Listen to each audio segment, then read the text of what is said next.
Hallelujah. ಎಲ್ಲರಿಗೂ ಶುಭ ಮುಂಜಾನೆ. ಈ ದಿನದ ದೇವರ ವಾಕ್ಯವನ್ನು ನೋಡೋಣ ಪ್ರಿಯರೇ.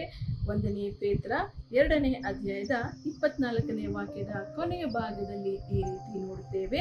ಆತನ ಬಾಸುಂಡೆಗಳಿಂದ ನಿಮಗೆ ಗುಣವಾಯಿತು.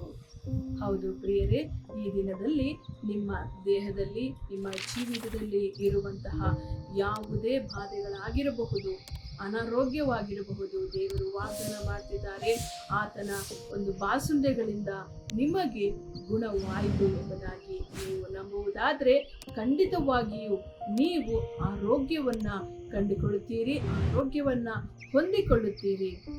ದೇವರು ವಾಗ್ದಾನ ಎಂದಿಗೂ ಕೂಡ ಸುಳ್ಳಾಗದು.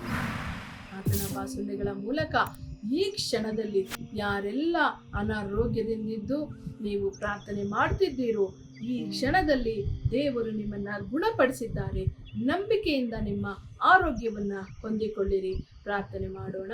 ಪರಿಶುದ್ಧನಾದಂತಹ ದೇವರೇ, ಅಪ್ಪ, ಈ ದಿನದಲ್ಲಿ ವಿಶೇಷವಾಗಿ ಕರ್ತನೆ ಅನಾರೋಗ್ಯದಲ್ಲಿ ಇರುವಂತಹ ಕರ್ತನೆ ಪ್ರತಿಯೊಬ್ಬೊಬ್ಬರಿಗಾಗಿ ಪ್ರಾರ್ಥನೆ ಮಾಡ್ತಿದ್ದೇನೆ.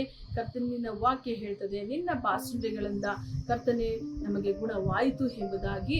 ಅದೇ ಪ್ರಕಾರವಾಗಿ ಯಾರೆಲ್ಲ ಅನಾರೋಗ್ಯದಲ್ಲಿದ್ದಾರೋ ಪ್ರತಿಯೊಬ್ಬೊಬ್ಬರು ನಿನ್ನ ಬಾಸುಂಡೆಗಳ ಮೂಲಕವಾಗಿ ಗುಣ ಹೊಂದಿದ್ದಾರೆ ಎಂಬುದಾಗಿ ನಾವು ಘೋಷಣೆ ಮಾಡ್ತಿದ್ದೇವೆ. ಯಾರೆಲ್ಲ ಕರ್ತನೆ ನೋವಿನಲ್ಲಿದ್ದಾರೋ ಆ ಎಲ್ಲ ನೋವುಗಳು ಯೇಸು ಕ್ರಿಸ್ತನ ನಾಮದಲ್ಲಿ ಅವರ ದೇಹವನ್ನ ಬಿಟ್ಟೋಗಲಿ ಕರ್ತನೆ. ಪ್ರತಿಯೊಬ್ಬೊಬ್ಬರನ್ನ ನೀವು ಆಶೀರ್ವದಿಸಿ ಕರ್ತನೆ.